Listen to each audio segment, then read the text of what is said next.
நேற்று குடும்பத்துக்காக ஜெபிக்கும் போது இந்த பாடலை பாடி ஜெபிக்கும்படி ஆண்டவர் ஏவினார். அதனால இந்த பாடலை பாடுறேன். தாயின் கருவில்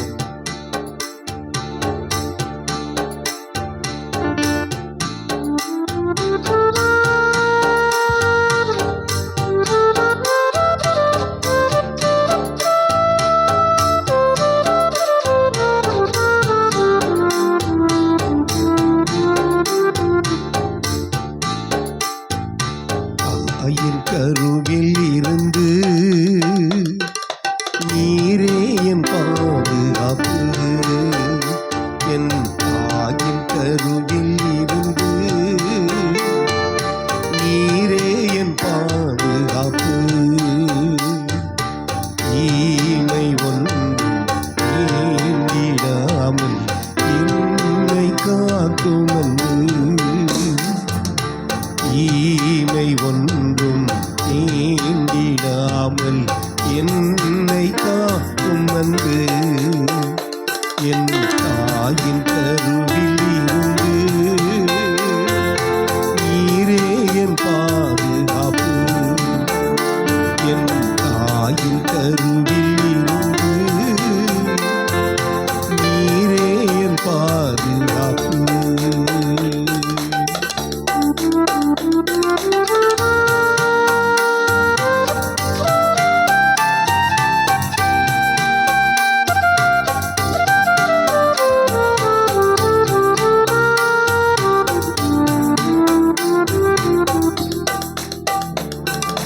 சிறுமை எளிமையும் ஆன மனிதனால் நானும் நினைவாயினே.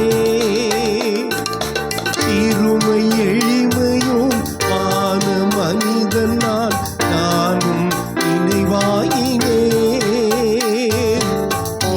ஈரத்துடையும் என்னை காக்கும் தேவனை நான் பாடுவேன்.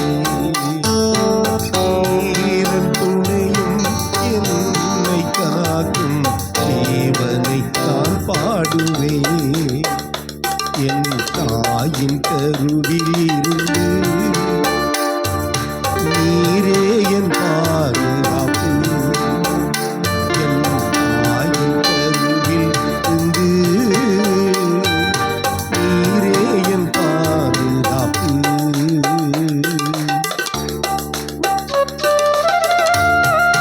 ஆமென்.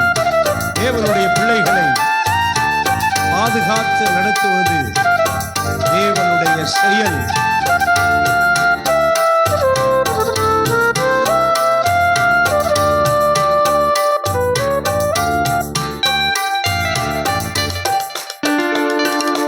தேவ ஜனத்தினை காத்து நடத்துவதும் உந்தன் புயமல்லவா. தேவ ஜனத்தினை காத்து நடத்துவதும் உந்தன் புயமல்லவா. சிட்டை நிழலிலே காத்து அணைக்கும் தாயின் அன்பல்லவா. உன் செட்டை நிழலிலே காத்து அணைக்கும் தாயின் அன்பல்லவா. என் தாயின் கருவில் இருந்து ஆமென் நீரே என் பாதுகாப்பு. என் தாயின் கருவில் இருந்து நீரே என் பாதுகாப்பு. ஈமை ஒன்றும் நீங்கிடாமல் என்னை காக்கும் அன்பு.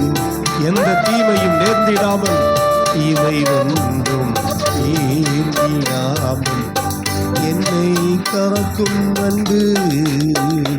என் தாயின் கருவில் இருந்து நீரே என் பாதுகாப்பு. அல்லேலூயா.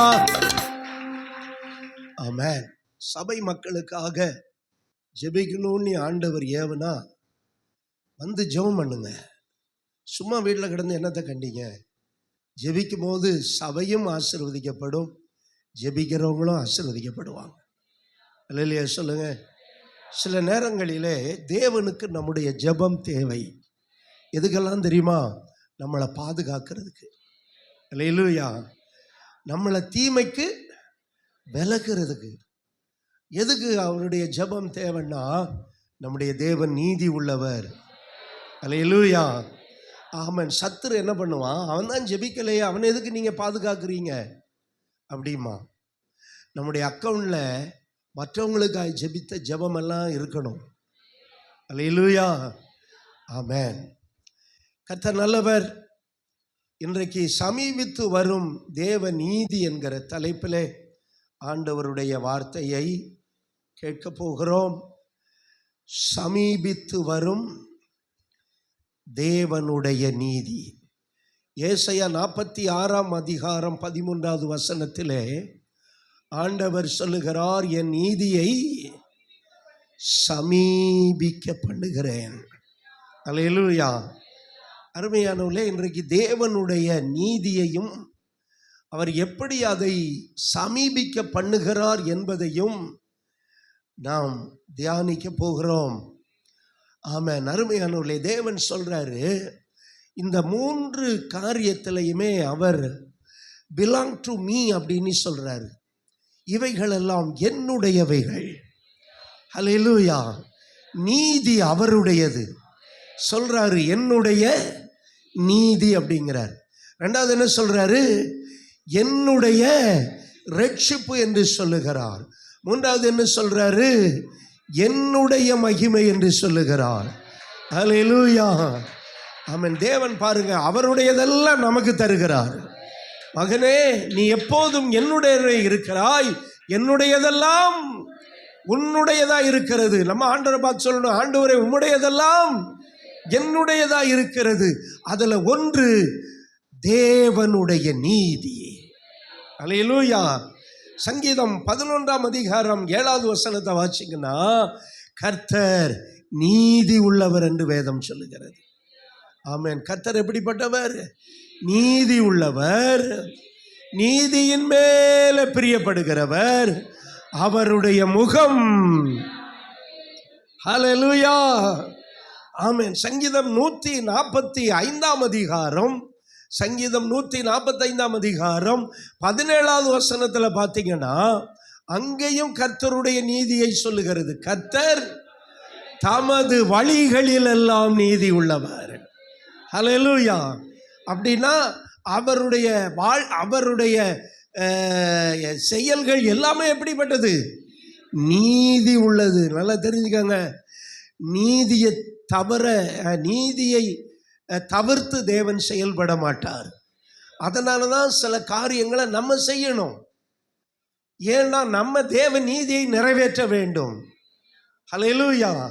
இயேசு ஞானஸ்நானம் பெற வந்தபோது யோவான் ஸ்நானகன் சொல்லுகிறான், நான் உம்மிடத்தில் ஞானஸ்நானம் பெற வேண்டியதா இருக்க நீர் என்னிடத்தில் ஞானஸ்நானம் பெற வரலாமா அப்படின்னு கேட்ட உடனே இயேசு சொன்னாரு, இப்பொழுது இடம் கொடு.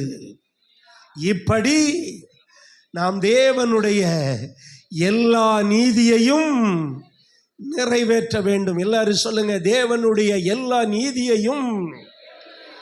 ஆமா, அதுக்கு தான் அந்த பூமியில நம்மளை வச்சிருக்கிறாரு. நீங்க சொல்லலாம், ஆண்டவர் எனக்கு என்ன ஆசீர்வதிக்கணும்னு தெரியாதா, எனக்கு அப்படி செய்யணும்னு அவருக்கு தெரியாதா, அப்படியா நீங்க சொல்லிக்கிட்டு உட்கார்ந்துருக்க கூடாது. அவருடைய நீதியை நிறைவேற்ற வேண்டும். ஹல்லேலூயா. அப்படின்னா தேவகுமாரன் இயேசு எதுக்கு ஞானஸ்நானம் எடுக்கணும்? நம்மெல்லாம் பாவகுமாரர்கள், நமக்கு ஞானஸ்நானம் வேணும். ஆனா Jesus is a son of God. அவருக்கு எதுக்கு ஞானஸ்நானம்? அவர் சொல்றாரு, இப்படி எல்லா நீதியும் நான் என்ன செய்ய வேண்டும்? நிறைவேற்ற வேண்டும். ஹல்லேலூயா. அதுக்கு தான் சபையை வச்சிருக்கிறாரு. சபை எதுக்கு வச்சிருக்கிறாரு? சபை இந்த அநீதி நிறைந்த உலகத்திலே தேவனுடைய நீதியை நாம் நிறைவேற்ற வேண்டும். அதுக்கு தான் கர்த்தர் என்ன வச்சிருக்கிறாரு? ஆமா, ஏதோ வந்தோடனே எனக்கு வீடு கிடைச்சி ஒரு வீடு கட்டிட்டேங்க, கல்யாணம் நடந்துச்சு, இதுக்கு கர்த்தர் சபையை வைக்கல. சபையில் இருக்கிற விசுவாசிகள் தேவனுடைய நீதியை என்ன செய்ய வேண்டும்? மனம் திரும்புதலின் மூலமாக, ஞானஸ்நானம் எடுப்பதின் மூலமாக, திருவிருந்து எடுப்பதின் மூலமாக, 10ல் ஒரு பகுதியை கர்த்தருக்கு கொடுப்பதின் மூலமாக நாம் எல்லாரும் தேவனுடைய நீதியை என்ன செய்கிறோம்? ஏன்னா தேவன் நீதி உள்ளவர். அவருடைய நீதி எவ்வளவு பெருசு பாருங்க. சங்கீதம் 50ஆம் அதிகாரம் 6வது வசனத்தை வாசிங்களே. சங்கீதம் 50:6 தேவன் எப்படி வச்சிருக்கிறாராம்? வானங்கள் அவருடைய நீதியை ஆமென் வெளிப்படுத்தும், அறிவிக்கும். அப்படின்னா என்ன தெரியுமா? வானத்தை போல அவருடைய நீதி பெரியது. அல்லேலூயா, ஆமென். அவருடைய நீதி பெரியது. சங்கீதம் 97ஆம் அதிகாரம் 6வது வசனத்தில் சங்கீதக்காரன் ஒரு ரெவலேஷன் பெற்றுக்கொள்ளுகிறான். வானங்கள் அவருடைய நீதியை வெளிப்படுத்துகிறது. அல்லேலூயா, அல்லேலூயா, ஆமென். அப்போ வானத்தை பார்த்தீங்கன்னா அங்கே என்ன இருக்கு? we can see there the righteousness of God. நம்ம எதை பார்க்கிறோம்? வானத்தை பார்த்தீங்கன்னா எதை பார்க்குறீங்க? தேவனுடைய நீதி அவ்வளவு பெரிதாக இருக்கிறது. அல்லேலூயா. அதனால் அவர் யாரும் அவரை குறை சொல்ல முடியவே முடியாது. அவர் நீதியில் சிறந்தவர். ஆமென் சொல்லுங்க பார்க்கலாம். அருமையானவர்களே, தேவன் நீதி உள்ளவர். ஆனால் தேவன் படைத்த படைப்பில் ஒரு பெரிய கிரியேஷன் யாருன்னா மனுஷன்தான். அல்லேலூயா. இப்பெல்லாம் இந்த காட்டு யானைகள் ரொம்ப சல்லியம் பண்ண ஆரம்பிச்சிருச்சு. ஆண்டவர் சொல்லியிருக்கார் கடைசி நாளில் காட்டு மிருகங்கள்லாம் டிஸ்டர்ப் பண்ணணும். இப்போ மனுஷன் எவ்வளோ பெருகிட்டான் பாருங்க. ஆனால் அதோட என்ன செய்யுது? மிருகங்களும் பெருகுது. ரோட்டில் சில இதில் போட்டு காட்டுறானுங்க, யூடியூப்பில். ரோட்டில் போகிற இதெல்லாம் என்ன செஞ்சுக்கிட்டு இருக்காது?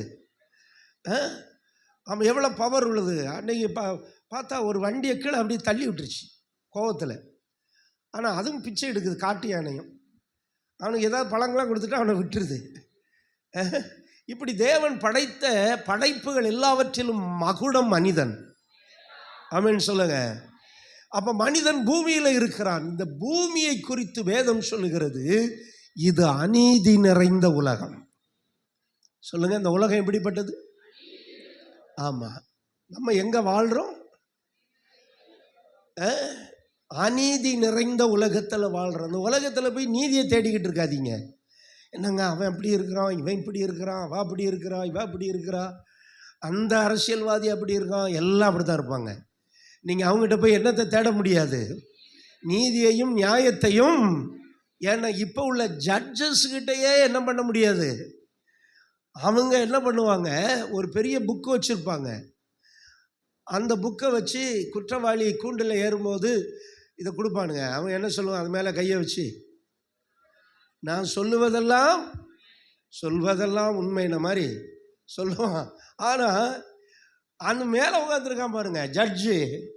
ஒரு ஜட்ஜை பிடிச்சாங்க. அவன் வீட்டில் கோடி கோடி கோடி பணம் இருந்தது. பணம் பரிதானம் வாங்கி கொண்டு நீதியை புரட்டுகிறவர்கள். அநீதி நிறைந்த உலகத்தில் நாம் இருக்கிறோம். ஆனால் தேவன் எப்படிப்பட்டவர்? நீதி உள்ளவர். ஆனால் அந்த உலகம் எப்படிப்பட்டது? அநீதி நிறைந்த உலகம். அங்கே தான் கர்த்தர் நம்மளை வச்சிருக்கிறாரு. அல்லேலூயா, ஆமென். சங்கீதம் 7ஆம் அதிகாரம் 11வது வசனம். தேவன் எப்படிப்பட்டவர்? தேவன் நீதி உள்ள.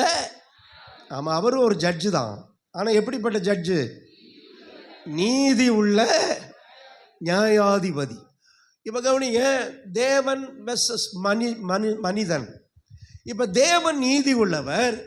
ஏன்னா அவர் பரலோகத்தில் இருக்கிறாரு, நீதி செய்கிறவர். எப்பமோ அவர்கிட்ட அநீதி என்ன செய்வதில்லை, கிட்ட வராது, தீமை கிட்ட வராது. அப்படிப்பட்ட ஒரு நீதியுள்ள தேவனை தான் நாம் ஆராதிக்கிறோம். ஆனால் அந்த உலகத்தில் இருக்கிற மனிதன் இந்த அநீதிக்குள்ளே இருக்கிறான். இப்போ எஸ்ரா ஒரு ஜெபத்தை வைக்கிறான் பாருங்க. அந்த ஜெபத்தை வாசிச்சோம்னா நமக்கு அது புரியும். எஸ்ராவின் புத்தகம் 9ஆம் அதிகாரம் 15வது வசனம். எஸ்ரா 9:15. கவனிங்க, இஸ்ரவேலின் தேவனாகிய கர்த்தாவே, நீர் யார்? நீர் நீதி உள்ளவர். ஆகையால் ம் ம் ம் ம் நாங்கள் உமக்கு முன்பாக குற்றத்திற்கு உள்ளானவர்கள், இது நிமித்தம் நாங்கள் உமக்கு முன்பாக நிற்கத்தக்கவர்கள் அல்ல. கர்த்தாவே, நீர் எப்படிப்பட்டவர்? நீர் நீதி உள்ளவர். நாங்கள் யாரு? குற்றமுள்ளவர்கள். நாங்கள் யாரு? குற்றமுள்ளவர்கள். அதனால நீதியுள்ள தேவனுக்கு முன்னால நாம நிக்கிறதுக்கு என்னல்ல, தகுதி இல்லை. நாங்கள் உமக்கு முன்பாக நிற்க நாங்கள் யார் இல்லை? பாத்திரவான்கள் அல்ல. தேவன் நீதி உள்ளவர், மனிதன் குற்றமுள்ளவன், பாவம் உள்ளவன், அநீதி உள்ளவன். ரோமர் 3ஆம் அதிகாரம் 23வது வசனத்திலே வேதம் சொல்லுகிறது, எல்லா மனுஷரும் பாவம் செய்து தேவ மகிமையற்றவர்களானார்கள். எல்லா மனுஷரும் பாவம் செய்து தேவ மகிமையை இழந்து போனார்கள். அந்த மகிமையில தான் தேவனுடைய நீதி இருக்கிறது. அப்ப எல்லா மனுஷரும் என்ன ஆயிட்டாங்க?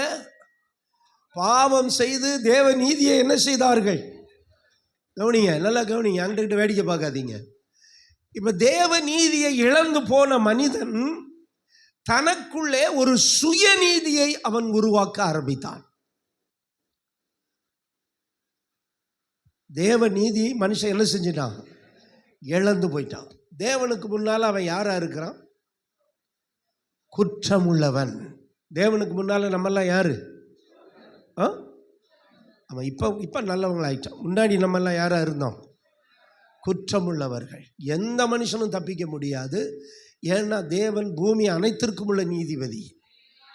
அவருக்கு முன்னால மனுஷன் எப்படி இருக்கிறான்? குற்றமுள்ளவனாய் மாறிவிட்டான். இந்த குற்றமுள்ளவன் என்ன பண்றான்னா, தன் குற்றத்தை மறந்து தேவனுடைய நீதிக்கு தனக்கு ஒரு நீதியை உண்டாக்குகிறான். அதற்கு பேர் தான் சுயநீதி. அதுக்கு பேர் என்ன பேரு? சுயநீதி. ரோமர் 10ஆம் அதிகாரம் 3வது வசனம். ரோமர் 10ஆம் அதிகாரம் 3வது வசனம். நல்ல கவனிங்க. அவர்கள் தேவ நீதியை அறியாமல் தங்கள் சுயநீதியை நிலைநிறுத்த தேடுகிறார்கள். எதை அறியவில்லை? சொல்லுங்க, எதை அறியல? அப்ப தேவ நீதியை அறியவும் இல்லை, பெறவும் இல்லை. இவர்கள் என்ன பண்றாங்க? அந்த தேவ நீதிக்கு ஈக்குவலா தங்களுடைய சுயநீதியை என்ன செய்கிறார்கள்? சுயநீதியை நிலைநிறுத்த பிரயாசப்படுறாங்க. நீங்க எல்லாத்துலயும் பார்த்தீங்கன்னா ஒரிஜினலுக்கு இன்னொன்று என்ன இருக்கும்? டூப்ளிகேட் இருக்கும். அந்த காலத்தில் ரேடியோ ரொம்ப ஃபேமஸ். நீங்கள் ரேடியோ பார்த்துருக்க கூட மாட்டீங்க. கடையில் ரேடியோவாக விற்கும். அதில் 2-3 கம்பெனி இருக்கும். பிலிப்ஸ்ன்னு ஒரு கம்பெனி இருக்கும். அப்புறம் 2-3 கம்பெனி. அந்த கம்பெனி தான் ஒரிஜினலாக இருக்கும். ஆனால் டெல்லியில் அசம்பிளி பண்ணுவானுங்க, அது குவிஞ்சு கிடக்கும். ஆனால் அதை விட இது சவுண்ட் இருக்கும், அதை விட சத்தம் இருக்கும். ஆனால் அது ஒரிஜினல். இது என்னது? இது போலியானது. கொஞ்ச நாளைக்கு இருக்கும், அப்புறம் எல்லாம் ஓப்பன் ஆகி சரியாக வேலை செய்யாது. இப்போ தேவன் நீதியுள்ளவர். இப்போ சாத்தான் மனிதனை ஆட்கொண்டு எதை கொடுக்குறான்? ஒரு சுய நீதியை கொடுக்குறான். கவனிங்க, இந்த சுய நீதியில் இருக்கிறவனை நம்ம ஒன்றுமே பண்ண முடியாது. அதனால தான் வேதம் சொல்லுகிறது, தேவன் இல்லை என்று மதிகட்டவன் தன்னுடைய இருதயத்தில் சொல்லிக் கொள்ளுகிறான். நம்முடைய தமிழ்நாட்டை ஆள்ற கட்சியும் தேவன் இல்லை என்று சொல்ற மதிகேடர்கள் தான். அது யாரா இருந்தாலும் தேவன் இல்லை என்று என்ன சொல்றாங்க. ஆனா அவங்க ஒரு எதுக்கு அப்படி வந்தாங்க அப்படின்னா, தேவனை அல்லது அறியாத கடவுளை இதுதான் சாமின்னு சொல்லி கல்லு, மண்ணு, மரம், செடி, கொடி, பாம்பு, எலி, பெருச்சாளி எல்லாத்தையும் சாமி ஆக்கிட்டான். மயில் கல்லெல்லாம் சாமி ஆக்கிட்டான். அதனாலதான் சாமி இல்லைன்னாவது சொல்லி தொலைவோம், இவனுங்க மனம் திரும்பட்டும்னு அப்படி மாற்றி கொண்டு வந்தானுங்க. சாமி எல்லாம் சாமி ஆகிட்டாங்க. ஒரு தன்னால் முளைச்சி ஒரு வேப்ப மரம் இருக்கும், அதில் கொண்டு போய் என்னத்தை கட்டுவாங்க, ஒரு சேலையை கட்டிவிட்டு அது என்ன ஆயிடுது, சாமி ஆயிருது. ஓசை உள்ள கல்லை நீர் ரெண்டாக உடைக்கிறீர், வாசலுக்கு இட்டு அதை மழுங்கவே மிதிக்கிறீர், பூஜனைக்கு வைத்து நீர் பூவும் நீரும் சாற்றுகிறீர், ஈசனுக்கு உகந்தகள் எந்தகள் சொல்லுமே அப்படின்னு எல்லாம் சித்தர்கள் பாடினாலும், ஓசை உள்ள ஒரு கல்லை ரெண்டாக உடைச்சி அதை கால் கழுகிறதுக்கு, காலை தேய்ச்சி கழுகிறதுக்குன்னே ஒரு கல் போட்டிருப்பாங்க. குளிக்கிற இடத்துல ஒரு கல் இருக்கும், அது எதுக்கு, காலை ஒரு காலை வச்சு இன்னொரு காலை தேய்க்கக்கூடாது, இப்படி தேய்க்கக்கூடாது. அதுக்குன்னு என்ன செய்யணும், கால் அது அங்கெல்லாம் அப்படி தான் போட்டிருப்பாங்க. இது கால் தேய்க்கிறதுக்குன்னே ஒரு கல்லை போட்டிருப்பாங்க. எல்லோரும் காலை என்ன பண்ணுவாங்க, நீ தேய்ச்சி அந்த கால் குதிங்கால் பார்த்திங்கன்னா பளபளன்னு வச்சுருப்பாங்க. அதனால் வெடிப்பு வராது. அங்கே உள்ள ரொம்ப பனி அடிக்குமா, அதனால் காலை தேய்ச்சி ரொம்ப ஃப்ரெஷ்ஷாக வச்சுக்குவாங்க. அதே கல்லை கொண்டு எங்கே வைக்கிற நீ, பூஜனைக்கு வைத்து நீர் பூவும் நீரும் சாற்றுகிறீர், ஈசனுக்கு ஆமாம். இன்னொன்று சொல்லுவோமா, நட்டகல்லை தெய்வம் என்று 4 புஷ்பம் சாட்டியே சுற்றி வந்து முணுமுணு என்று சொல்லும் மந்திரம் ஏதடா, நட்டகல்லும் பேசுமோ, நாதன் உள்ளிருக்கையில் சுட்ட சட்டி சட்டுவம் கரிச்சுவை அறியுமோ. இப்படியெல்லாம் அந்த காலத்தில் சித்தர்கள் பாடினாலும் இவங்க கல்லையும் மண்ணையும் வணங்கி தங்களுடைய சுய நீதி அங்கே கொண்டு வர ஆரம்பித்தாங்க. பாருங்க, ஆரோன் என்ன பண்ணா, மோசே 40 நாள் பாலைவனத்தில் உபவாசம் பண்ண போன உடனே ஒரு கன்றுக்குட்டியை செய்து அவன் சொல்லுகிறான், இஸ்ரவேலே கேளுங்கள், இதுதான் உங்களை எகிப்திலிருந்து புறப்படின தெய்வம். என்ன முட்டா போய் பாருங்க, அந்த இதிலிருந்து வந்ததுதான் இப்போ இந்த டான்ஸு ஆட்டம் பாட்டமெல்லாம் இருக்கு பார்த்தீங்களா, அதெல்லாம் அங்கேருந்து வந்தது தான். அப்போ தேவன் நீதி பக்கம் திரும்பாம அவர்கள் தேவ நீதியை அறியாமல் இவர்கள் என்ன பண்றாங்க, தங்கள் சுய நீதியை நிலைநாட்ட பண்ணுகிறார்கள். அதான் தேவனுக்கு ஈக்குவலா இன்னொன்னு கொண்டு வருது. தேவனுக்கு பிடிக்காதது அதுதான். தேவனுக்கு பிடிக்காத ஒன்று விக்கிரக ஆராதனை. தேவனுக்கு ஈக்குவலா என்ன செய்யக்கூடாது, எதையுமே வைக்கக்கூடாது. அது தேவ நீதி கிடையாது. இப்போ பாருங்க, மனிதன் எப்படிப்பட்டவனா மாறிட்டான், தன்னுடைய சுயநீதியை எப்படியாவது கொண்டு வரணும் அப்படின்ட்டு அதை பிலிப்பியர் 3ஆம் அதிகாரம் 9வது வசனத்திலையும் அதை எழுதுவார். தேவ நீதியை குறித்து பிலிப்பியர் 3ஆம் அதிகாரம் 9வது வசனம்,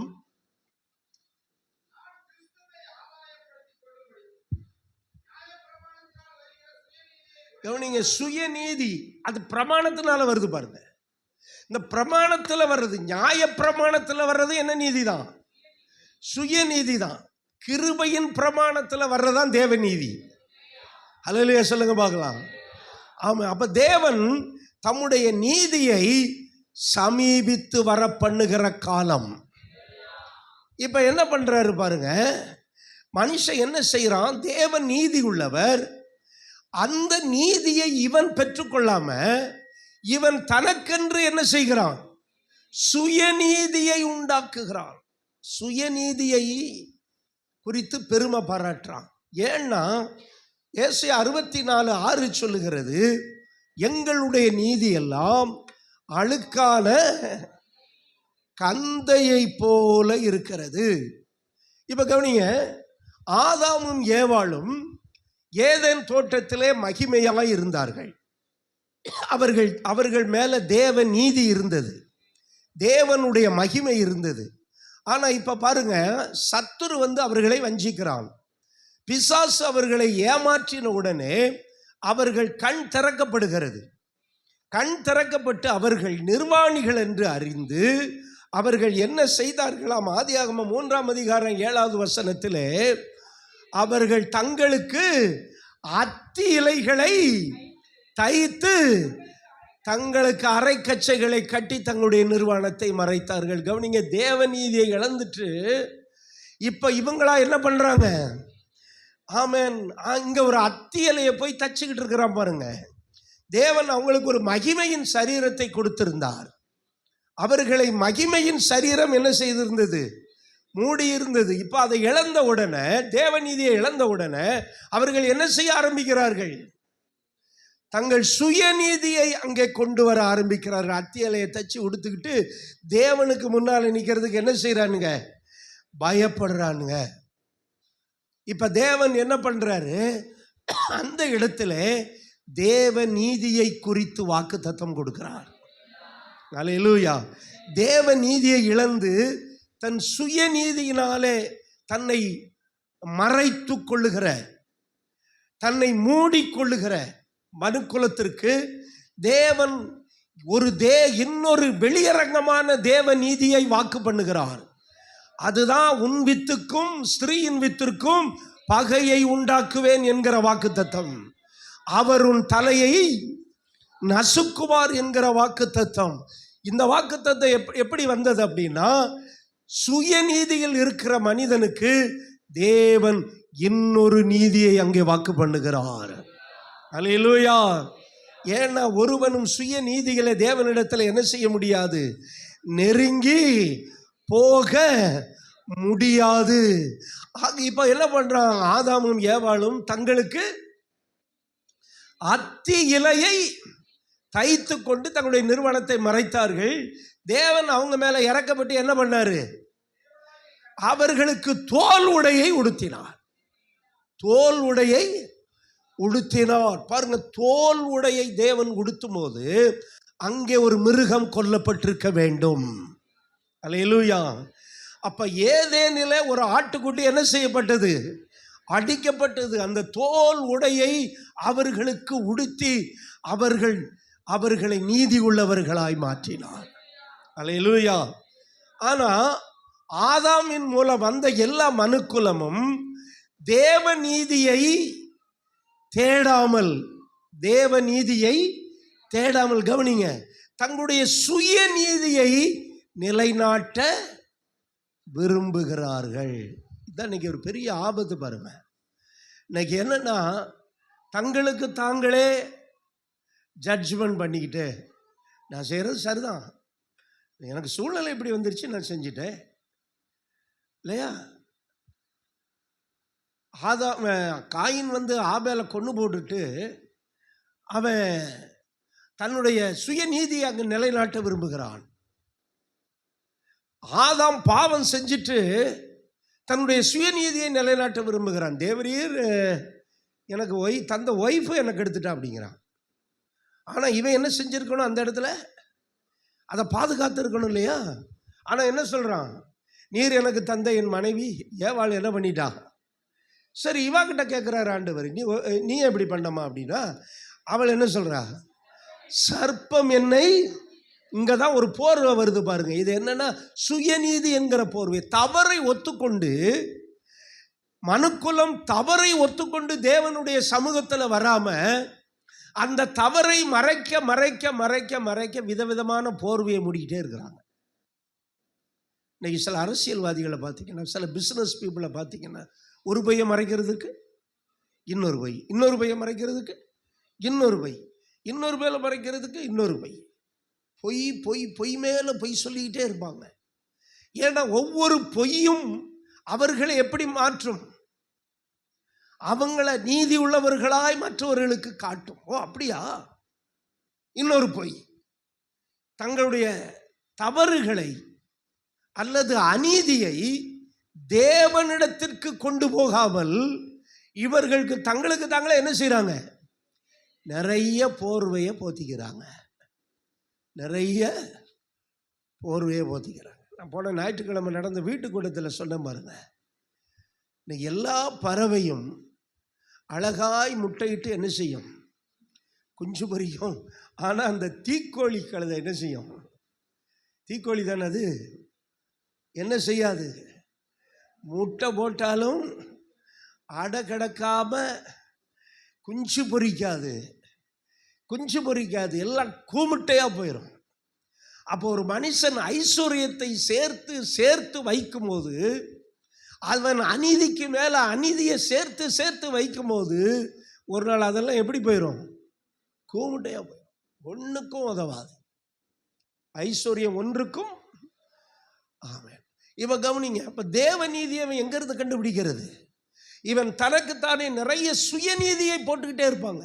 நீங்க சிலரை பார்த்தீங்கன்னா அவங்க எப்பவுமே பெர்ஃபெக்டாக இருப்பாங்க. ஐ மீன் பெர்ஃபெக்டாக இருக்கிற மாதிரி பேசுவாங்க. நான் தான் சரி, மற்றவங்க எல்லாம் சரியில்லைம்மா. ஒவ்வொரு முறையும் ஒரு போர்வையை போத்திக்கிட்டு வருவாங்க. ஒவ்வொரு முறையும் ஒரு சுயநீதிங்கிற போர்வையை போத்திட்டு வருவாங்க. இப்படிப்பட்ட மக்களை அடையாளம் கண்டுகொள்ள வேண்டும். கவனிங்க, இப்போ தேவன் என்ன பண்ணுறாரு? ஏசாயா தீர்க்க தரிசனம் மூலம் ஒரு தீர்க்க தரிசனம் சொல்கிறாரு பாருங்க. ஏசாயா 23ஆம் அதிகாரம் 5வது வசனத்தில் இப்போ என்ன பண்ணுறாரு? எப்படி அத்தி இலையை, அந்த கிளையை ஒடித்து அதனுடைய இலையை எடுத்து இவர்கள் தைத்து கொண்டார்களோ, இப்பொழுது கர்த்தர் சொல்றாரு, நாட்கள் வரும், அப்ப நான் என்ன பண்ணுவேன்? தாவீதுக்கு ஒரு நீதி உள்ள கிளையை எழும்ப பண்ணுவேன். கரங்களை தட்டி கர்த்தரை மகிமைப்படுத்துங்க பார்க்கலாம். ஹல்லேலூயா. என்ன சொல்றாரு? தாவீதுக்கு என்ன பண்ணுவேங்கிறாரு? தாவீதுன்னா தேவ ஜனம். தேவ ஜனத்துக்கு எதை உண்டாக்குவேங்கிறாரு? ஒரு சுயநீதியினாலே மறைத்து கொள்ளுகிற அத்திமரத்தின் கிளை அல்ல, ஒரு நீதியின் கிளையை நான் உண்டாக்குவேன் என்றார். அந்த நீதியின் கிளை தான் இயேசு. எல்லாரும் சொல்லுங்க, இயேசு ஒரு நீதியின் கிளை.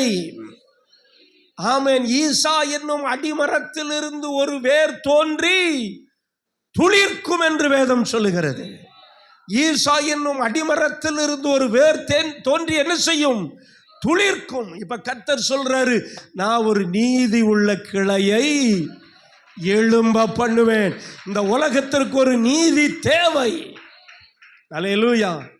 இப்ப கவனிங்க, நான் என்ன சொன்னேன்?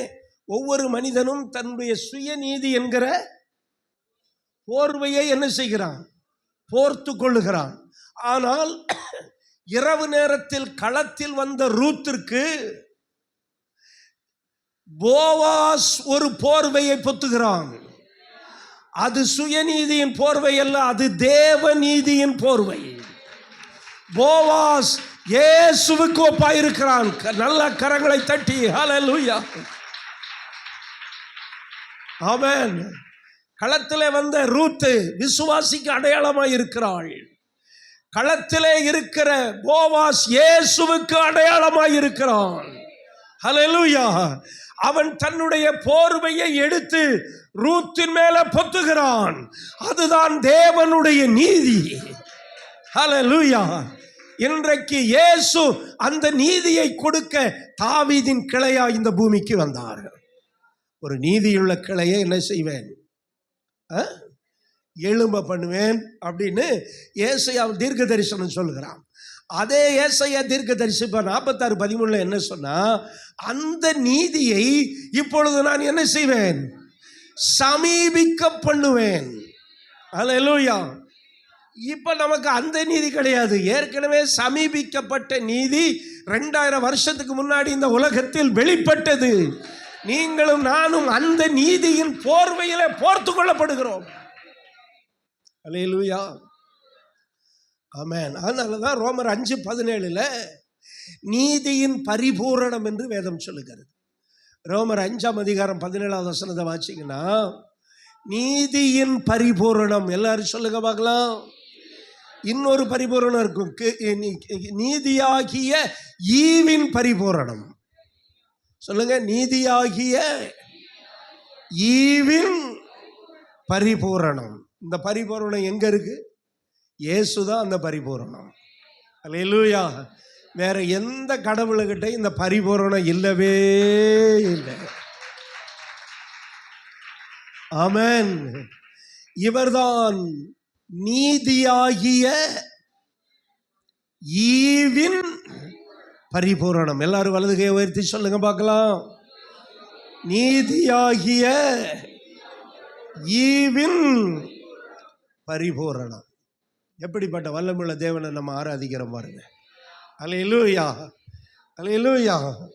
ஆமென். இப்ப இயேசு நீதியின் ஈவாக நமக்கு கொடுக்கப்படுகிறார். அல்லேலூயா. தேவன் இதை வாக்கு பண்ணினார்.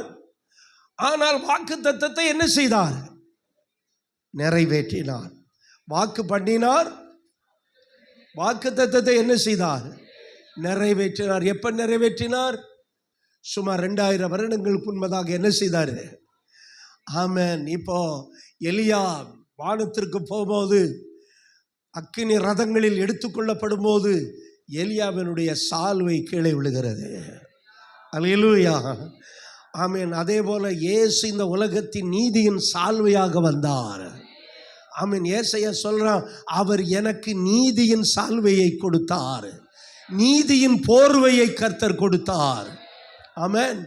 இப்ப பவுல் என்ன சொல்றாரு இயேசுவை குறித்து? இவர் எப்படிப்பட்ட பரிபூரணம்? நீதியாகிய ஈவின் பரிபூரணம். எல்லாரும் சொல்லுங்க பார்க்கலாம். ஆமென். நீதியாகிய ஈவு. தேவன் ஏற்கனவே சொல்லிட்டாரு, பாத்தீங்களா? எங்க சொல்லிட்டாரு? ஏதேன் தோட்டத்தில் வாக்கு கொடுத்துட்டாரு. இப்ப அந்த நீதியை அவர் என்ன செய்யணும்? நிறைவேற்றணும். தேவன் வாக்கு கொடுத்தால் வாக்கு என்ன செய்ய மாட்டார்?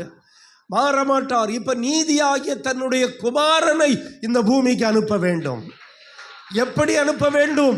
அவர் நீதியாகிய ஈவின் பரிபூரணமாய் இங்கே உலாவிக் கொண்டிருக்கிறார்.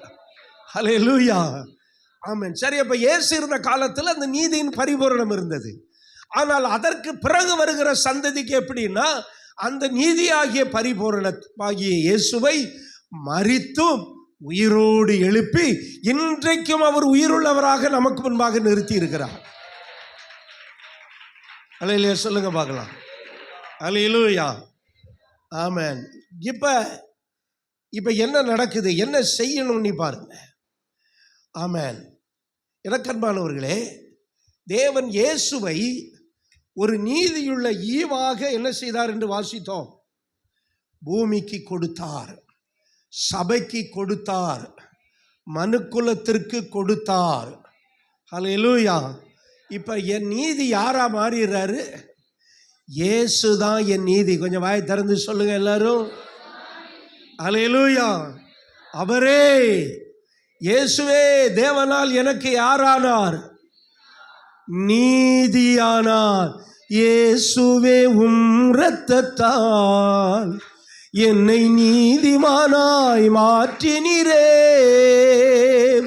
இயேசுவே இரத்தத்தால் என்னை நீதிமானாய் மாற்றினீரே. பரிசுத்த ஆவி தந்து உம் அன்பை ஊற்றினீரே. பரிசுத்த ஆவி தந்து உம் அன்பை ஊற்றினீரே. கவனிங்க, நான் முடிக்க போறேன். இப்போ கன்க்ளூசிங் பண்ண போறேன். இதை கொஞ்சம் கவனிங்க. இப்ப நீதியை இழந்த மனிதன், தேவன் நீதியை என்ன செய்தாரு? வாக்கு பண்ணினார். இப்ப வாக்கு பண்ணின நீதியை இந்த உலகத்துக்கு என்ன செய்தார்? அனுப்பினார். இயேசு நீதியின் ஈவாகிய பரிபூரணமாய் இந்த உலகத்தில் வந்தார். அல்லேலூயா. இப்ப ரோமர் 3ஆம் அதிகாரம் எல்லாரும் எடுத்துக்கோங்க. ரோமர் 3ஆம் அதிகாரம் 22வது வசனத்திலிருந்து நாம் எல்லாரும் வாசிக்கலாம். கவனிங்க, ரோமர் 3:22 எல்லாரும் வாசிங்க, எல்லாரும் சேர்ந்து வாசிங்க. அது இயேசு கிறிஸ்துவை பற்றும் விசுவாசத்தினாலே பலிக்கும் தேவநீதியே.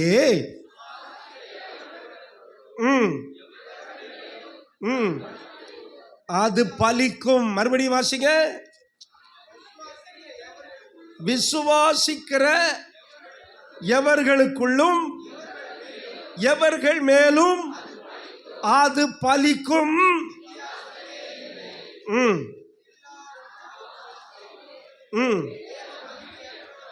மற்றவர்களாகி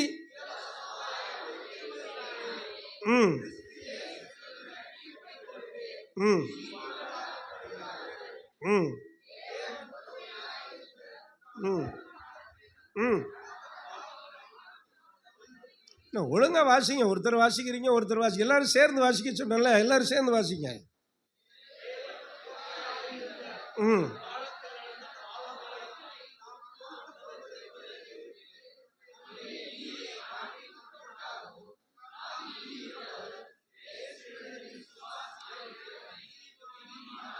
தாம் நீதி உள்ளவரும் இயேசு கிறிஸ்துவினிடத்தில் விசுவாசம் வைக்கிறவனை நீதிமானாக்குகிறவருமாகிய விளங்கும்படி இக்காலத்திலே தமது நீதியை காண்பிக்கும் பொருட்டாகவும் கிறிஸ்து இயேசு கிறிஸ்துவனுடைய இரத்தத்தை பற்றும் விசுவாசத்தினாலே பலிக்கும் கிருபாதார பலியாக அவரையே ஏற்படுத்தினார். கரங்களை தட்டி ஆண்டவரை மகிமைப்படுத்துங்க. ஹல்லேலூயா. இப்ப கவனிங்க, இந்த நீதி எப்படி எனக்கு வருகிறது அப்படின்னா, இயேசு தேவ நீதியாய் இந்த உலகத்தில் வந்தார் என்று பார்த்தோம். ஆமென். பவுல் எழுதுகிறார் 22ஆம் வசனத்தில், அது இயேசு கிறிஸ்துவை பற்றும், எல்லாரும் சொல்லுங்க, இயேசு கிறிஸ்துவை பற்றும் விசுவாசத்தினாலே பலிக்கும் தேவ நீதியே. அல்லேலூயா. இப்போ இந்த நீதி எப்படி வேலை செய்யுது அப்படிங்கிறதுனா, அது இயேசு கிறிஸ்துவை பற்றும் விசுவாசத்தினால அது என்ன செய்யுது? பலிக்கும். எல்லாரும் சொல்லுங்க, சொல்லுங்க. வலிக்குதா? சத்தமா சொல்லுங்க. என்னது? பலிக்கும். பலிக்கும்னா இந்த பள்ளிக்கு வர லாபம் யூஸ் பண்ணணும். பலிக்கும்னு சொல்லிடக்கூடாது. பலிக்கும். எல்லாரும் சொல்லுங்க. ஆமென். யாருக்கு பலிக்கும்? தேவன் தம்முடைய குமாரனை நீதியுள்ளவராக இந்த உலகத்துக்கு அனுப்பினார். அவர் நீதியின் பரிபூர்ணமாக இந்த உலகத்துக்கு வந்தார். அல்லேலூயா. இப்போ அந்த நீதி எனக்கு வரணும். எல்லாரும் சொல்லுங்க, அந்த நீதி எனக்கு வரணும்னு சொல்லுங்க. அதுக்கு நீங்க என்ன செய்யணும்? இயேசு சிலுவையில் அந்த நீதியை சம்பாதித்தான்னு வச்சுக்கோமே. இப்போ நம்ம என்ன செய்யணும்? வங்காலே நடக்கணுமா? இல்லை பாத யாத்திரை போகணுமா? பாவம் சிலர் பாருங்க, இந்த தெரியாம பாத யாத்திரை போறாங்கன்னா, இந்த கிறிஸ்தவங்கன்னு சொல்றவங்களும் வேளாங்கண்ணிக்கு பாத யாத்திரை போறான், அந்தோணி கோயிலுக்கு பாத யாத்திரை போறான். உன்னுடைய முயற்சினால நீ நீதிமான் ஆக முடியாது. அப்படி ஒவ்வொருத்தரும் நீதிமான் ஆகணும்னா அவங்களுக்கு ஒரு பெரிய சிலுவை செஞ்சு அத்தனை பேரையும் தொங்க விடணும். அத்தனை பேரையும் அடிச்சு என்ன செய்யணும்? தொங்க விடணும். நீ உன்னுடைய முயற்சினால, உன்னுடைய கிருத்தினால நீ நீதிமான் ஆகணும்னா அதுக்கு பேர் என்ன பேரு?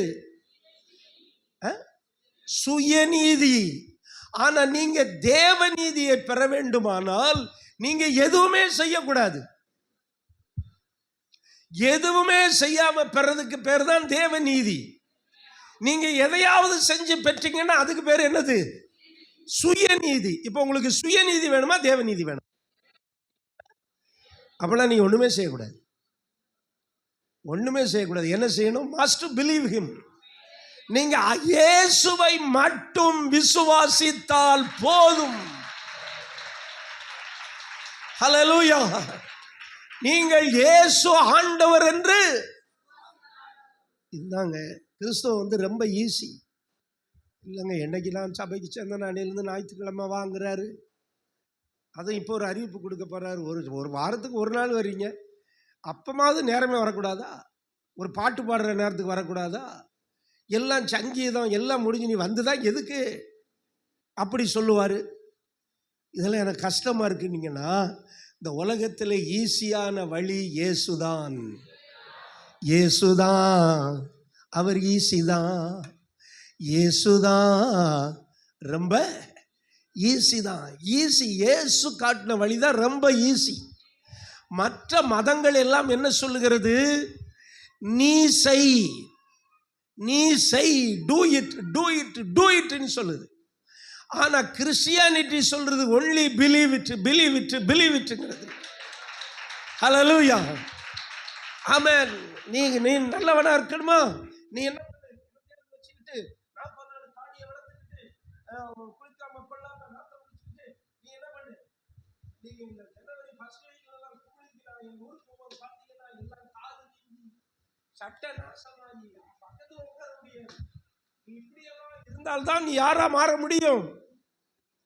நீ நல்ல பக்தனாய் மாற முடியும். நீ நீதியை, சுய நீதியை இப்படியெல்லாம் உண்டாக்குறது. இயேசு சொல்றாரு, ஃபாஸ்டிங் பண்ணணுமா, நல்லா குளிச்சு தலைக்கு நல்ல எண்ணெய் பூசி வாசனை திரவியத்தெல்லாம் போட்டுக்கிட்டு ஃபாஸ்டிங் பண்ணு.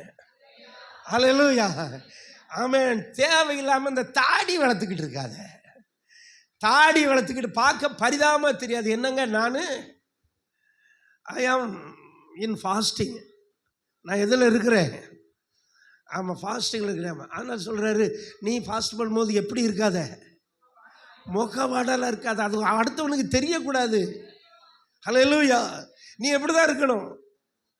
ஃப்ரெஷ்ஷாக இருக்கணும், ஃப்ரெஷ்ஷாக இருக்கணும். தாடியை வளர்த்துக்கிட்டு ஒரு மாதிரி பரதேசம் மாதிரி நடந்துக்கிட்டு எதையோ பைய தொங்க போட்டுக்கிட்டு அப்படியே பரதேசம் மாதிரி திரியிறான் பாருங்க. இப்படியெல்லாம் சுயநீதியை தேடும்படி ஆண்டவர் சொல்லலை. இப்படிப்பட்டவர்கள் எதை தேடுகிறார்கள்? தங்கள் சுயநீதியை தேடுகிறார்கள். ஆனா ஒண்ணே ஒண்ணு, நீ விசுவாசித்தால் போதும். அல்லேலூயா. மற்ற எல்லா மதங்களும் என்ன சொல்லுதுன்னா, நீ அதை செய்யணும், இதை செய்யணும், அப்படி இருக்கணும், வெள்ளிக்கிழமை விரதம் இருக்கணும், உத்தராட்ச கூட்டை போடணும், நெத்தியில் பட்டை அடிக்கணும், எல்லாம் பண்ணணும். ஆனால் கிறிஸ்டியானிட்டி மட்டும் என்ன சொல்லுது தெரியுமா? நீ விசுவாசித்தா போதும். மற்றதெல்லாம் நமக்காக செய்கிறது. இது நீ ரட்சிப்பை பெறதுக்கு, ஆண்டவன்மாரே ரட்சிக்கப்படுவதற்கு நான், ஜெயிலர் கேட்டா பாருங்க, ரட்சிக்கப்படுவதற்கு நான். உடனே அவன் என்ன சொன்னான்? நீ தாடியை வளர்த்துக்கிட்டு 40 நாள் பரதேசி மாதிரி போனா சொன்னா, கர்த்தராகிய கிறிஸ்துவை விசுவாசி, நீயும் உன் வீட்டாரும். நல்லா கவனிங்க, தேவனுக்கு நம்மளை துன்பப்படுத்துறது தேவனுக்கு தேவை கிடையாது. அழகு குத்துறது, என்னென்னமோ பண்றாங்க, சாட்டை அடிச்சு ரத்தத்தை வர வைக்கிறது. அவங்க என்ன நினைக்கிறாங்க? இப்படி தங்களை வருத்தி தேவன் நீதியை பெறதுக்கு விரும்புகிறாங்க. தேவன் அப்படி விரும்பவே இல்லை, அப்படி நமக்கு வைக்கவே இல்லை. ஏன்னா உனக்காக இயேசு வருத்தி விட்டாரு. நீ உன்னை சாட்டையால் அடிக்க வேண்டியதில்லை, இயேசு உனக்காக சாட்டையால் அடிக்கப்பட்டார். நீ முள்முடி சுமக்க வேண்டியதில்லை, இயேசு உனக்காக முள்முடி சுமந்தார். அப்ப ஐயா, அப்ப நான் என்ன செய்யணும்? இனி விசுவாசித்தால் போதும். ஹல்லேலூயா. நீ ஒரு மாதிரி சீன் விட்டுக்கிட்டு தெரிய வேண்டாம். somebody showing something, மற்றவங்க அதை பார்க்கணும். அப்படியே ஒரு மாதிரி கஷ்டப்படுற மாதிரியும், அப்புறம் ஒன்றும் இல்லாத மாதிரியும் நடிக்கிறது அருமையானவர்களே, இதை தேவன் வெறுக்கிறார். யார் இப்படியெல்லாம் ஆக்ட் பண்ணுவாங்க தெரியுமா? விசுவாசம் இல்லாதவர்கள். தேவன் எனக்காக சிலுவையில் எல்லாம் செஞ்சிட்ட பிறகு நான் ஏன் ஆக்ட் பண்ணணும்? அதுக்காக ஓவர் ஆக்ஷனும் பண்ணக்கூடாது. சிவாஜி கணேசன் சொல்லுவாங்க, அவர் ஓவர் ஆக்ஷன் பண்றாரு அப்படிமா. அப்படியே அழுவா, அப்படியே அப்படியே சிரிப்பார். சிலர் அழுவார், சிலர் சிரிப்பார். நான் அழுது கொண்டே சிரிக்கிறேன். இந்த மாதிரி அதுக்கு மிஞ்சின நீதிமானாகிறாதே. நீ ஏன் உன் காலத்துக்கு முன்னால சாகணும்? அப்படின்னா என்னங்க? மிஞ்சின நீதிமானாவும் இருக்கக்கூடாது, நீ சுயநீதி உள்ளவனாவும் இருக்கக்கூடாது. ஒரு மாதிரி அப்படின்னு ஆக்ட் பண்ண உடனே ஏசி இறங்கிடுவாரா? அவர் நம்மகிட்ட இருக்கிற விசுவாசத்தை தான் பார்ப்பாரு. நம்ம ஆக்ட், நம்ம சீன் எல்லாம் அவருக்கு தேவை கிடையாது. அவர் தரித்திரனை விசுவாசத்தினாலே ஐஸ்வர்யவனா மாற்றி விட்டார். சிலர் சொல்லுவாங்க, நீங்க சில ப்ராசஸ் நம்ம கஷ்டப்படுற மாதிரி நடிச்சாதான் ஜனங்கள் காணிக்க கொடுப்பாங்க. கஷ்டப்படுற மாதிரி என்ன செய்யணுமா? ஒருத்தர் சொன்னார், சென்னையில் போயிருந்தேன், சர்ச்சில் ரொம்ப பயங்கரமாக இருந்தது. அப்போவே அவர் ஏடிஎம் இல்லாத காலத்தில் அவர் ஏடிஎம் போட்டு டேங்க் ஃபில் பண்ணார். அப்போ ஒரு சிலர் தான் வச்சுருந்தாங்க. ஆனால் ஆளை பார்த்தா பரதேசி மாதிரி இருப்பார். நான் சொன்னேன், பாஸ்டர் இவ்வளோ பிளஸ்டாக இருக்கீங்க, ஏன் இப்படி இருக்கிறீங்க? சொல்கிறார், விசுவாசிக்கு முன்னால் இப்படியெல்லாம் இருந்தால் தான் அவன் நம்ம கஷ்டப்படுறோன்னு நினச்சிட்டு காணிக்க கொடுப்பாங்க. இப்படியா இயேசுனா இருக்க சொன்னார்? விசுவாசி கஷ்டப்பட்டாலும் ஊழியக்காரன் ஐஸ்வர்யம் மாதிரி இருக்கணும். நம்மளை ஐஸ்வர்யவானா மாற்றிட்டாரு. அல்லேலூயா, ஆமென். அருமையான தேவனுடைய பிள்ளைகளே, இப்படி நடிக்கிறதும் ஏமாத்துறதும் சீன் போடுறதும் தேவன் விரும்பலை. அது சுயநீதியை காட்டுகிறது. அல்லேலூயா. நாம் தேவ நீதி என்ன சொல்லுகிறது? நாம் அவரை விசுவாசிக்கும் போது நாம் நீதிமானாய் மாறுகிறோம். அல்லேலூயா. ஒரே ஒரு வசனத்தை சொல்லி முடிக்கிறது. Wonderful word of God. Hallelujah. அதை மட்டும் நம்ம வாசித்து முடிக்கலாம் பாருங்க. ரோமர் 4 அதிகாரம் 4 அதிகாரம் 5வது வசனம். ஒருவன் கிரியை செய்யாமல் பாவியை நீதிமானாக்கிறவரிடத்தில் விசுவாசம் வைக்கிறவனாயிருந்தால் அவனுடைய விசுவாசமே அவனுக்கு நீதியா எண்ணப்படும். ஓ ஹல்லேலூயா. அவனுடைய விசுவாசமே அவனுக்கு. ஆமென். நீ என்ன பண்ண? நீ கிரியை செய்ய வேண்டாம். சர்ச்சு உள்ள முழங்கால் போட்டு நடங்கன்னா இன்னைக்கு அதுக்கு சில ரெடியா இருக்கிறாங்க. உள்ள முழங்கால நடங்க, தாடியை வளங்க, குளிக்காம நாத்தமா இருங்க, இங்க போங்க, அங்க இருக்கார்ல தரகு மலை மாதாவா, அங்க போங்க, மலை ஏறுங்க, சாப்பிடாம மலை ஏறுங்க, அதுக்கு ரெடியா இருப்பான். ஆனா உட்காந்து உபவாசம் பண்ணு, ஜெபம் பண்ணு, தேவனை விசுவாசின்னா அதுக்கு கஷ்டம். தேவன் உன்னுடைய கிரியை, நீ நடந்தோ படுத்தோ உருண்டோ போய் உன்னை வருத்தி சாப்பிடாம கொள்ளாம தாடியை வளர்த்து இப்படி இருக்கணும் நீ தேவன் விரும்பல. அது எப்ப இருந்தாங்கன்னா ரெட்டுடுத்தி சாம்பலில் புரண்டு எதுக்கு இருந்தான்னா இயேசு கிறிஸ்து சிலுவையில் வரிக்கிறதுக்கு முன்னாடி. ஹல்லேலூயா. இயேசு கிறிஸ்து மரித்த பிறகு நம்ம பண்றதெல்லாம் தியாகமாக இருக்க வேண்டும். அது பக்தி அல்ல, அதெல்லாம் என்னது? தியாகம். இன்னைக்கு உபவாசம் ஜெபிக்கிறோம்னா அது தியாகம். ஹல்லேலூயா. இன்றைக்கு தேவன் நம்ம இடத்துல எதிர்பார்க்கிறது விசுவாசம். ஆமென். இப்பதான் சொல்றாரு, அந்த நீதியை என்ன பண்ணுவேன்? ஆல்ரெடி சமீபிச்சிட்டாரு. இப்ப நம்மளாம் அந்த நீதியின் ஈவை பெறுகிறவர்கள், பெற்றவர்கள். நீதியின் ஈவை பெற்றவர்கள் அல்லேலூயா சொல்லுங்க பார்க்கலாம். அவங்க எப்படி இருப்பாங்களா? அவர்கள் ராஜாக்களை போல ஆளுவார்கள். அல்லேலூயா. அவர்கள் ஆளுகை செய்வார்கள் நம்ம தமிழ் வேதத்தில். ஆனால் சில டிரான்ஸ்லேஷன்ல ராஜாக்களை போல ஆளுவார்கள். ஷோ காட்ட மாட்டாங்க. ஆமென். ஷோ காட்டி வாழ்ற வாழ்க்கை அல்ல, விசுவாசித்து வாழ்ற வாழ்க்கை. ஹல்லேலூயா. ஜனங்கள் காணிக்கை கொடுக்கிறது அவங்க ஆசீர்வாதத்திற்கு. பாஸ்டர் நல்லா இருக்காரா கெட்டு போனாரா இல்லை அவருக்கு கஷ்டமா இருக்காங்கிறதுக்கு இல்லை, அது அவன் ஆசீர்வாதத்திற்கு. ஆண்டவர் சொல்றாரு, நான் என்னுடைய ஆலயத்தில் ஆகாரம் உண்டாயிருக்கும்படி தசமங்களை கொண்டு வாங்க. நான் வானத்தின் பலகணிகளை திறந்து பாஸ்டர் ஆசீர்வதிக்க முடியாது. அப்ப நான் கொடுக்கிற காணிக்கையெல்லாம் பாஸ்டர் செலவு பண்ணாலும் நீ கொடுக்கிற காணிக்கை கர்த்தருக்கு. சிலருக்கு இதுல ரொம்ப பயம் என்னன்னா, பாஸ்டருக்கு இப்ப முந்தி கஷ்டப்பட்டாருங்க, இப்ப நல்லா தானே இருக்கிறாரு, அப்ப அவருக்கு எதுக்கு நம்ம காணிக்கை கொடுக்கணும்? நீங்க அப்படி பண்ணீங்கன்னா அது உங்க சாய்ஸ். ஆனா கர்த்தருக்கு கொடுக்கறது பாஸ்டருக்கு நல்லா இருக்காரா கெட்டு போனாரா இல்ல வசதியா இருக்காராங்கிறத பத்தி இல்ல, நான் எப்படி இருக்கணுங்கிறத வச்சுதான். அல்லேலூயா. சிலர் யோசிக்கிட்டே இருக்கிறாங்க. somebody thinking their whole life. Thinking கொடுக்கலாமா, இவ்வளவு கொடுத்துட்டா நான் என்ன பண்ணுவேன்? பாஸ்டர் இப்ப நல்லாயிட்டார்ல, அன்னைக்கு தானே கஷ்டப்பட்டாரு, கூரச்சர்ச்சில் இருக்கும்போது தானே கஷ்டப்பட்டாரு, இன்னைக்கு காரச்சர்ச்சில் எப்படிதான் இருக்காரு, நல்லா இருக்கிறாரு. இப்படி யோசிக்க ஆரம்பிக்கிறாங்க. இப்படி யோசிச்சு இவர்கள் சுயநீதியை, இப்போ இவங்களுக்கு என்ன லாஸ் ஆயிரும் தெரியுமா? ஃபெய்த் லாஸ் ஆயிரும். நான் சொல்ல, நீ ஒன்றும் செய்யணும், அவரை விசுவாசித்தா போதும். அல்லேலூயா சொல்லுங்க. அந்த விசுவாசத்தில் நம்ம ராஜாக்களை போல ஆளுவோம். இப்போ நான் சொல்கிறேன், முடிக்கிறேன். சாத்தா உன்னை வந்து பாவின்னு சொன்னான்னா, நீ போடா செத்த பயல, நான் இயேசுவின் இரத்தத்தினால நீதிமான். நீங்க அறிக்கை பண்ணி பாருங்க, அவன் கிட்ட வரவே மாட்டான். அல்லேலூயா. நம்ம சொல்லலாம், அப்பா லேபோ சாத்தானே, பெருமை உள்ளவன் நீதானே, தள்ளப்பட்டவன் நீதானே, நான் இருப்பது இயேசுவின் இரத்த கோட்டதா, என்ன நெருங்கினா நீ போவது பாதாளந்தாம்.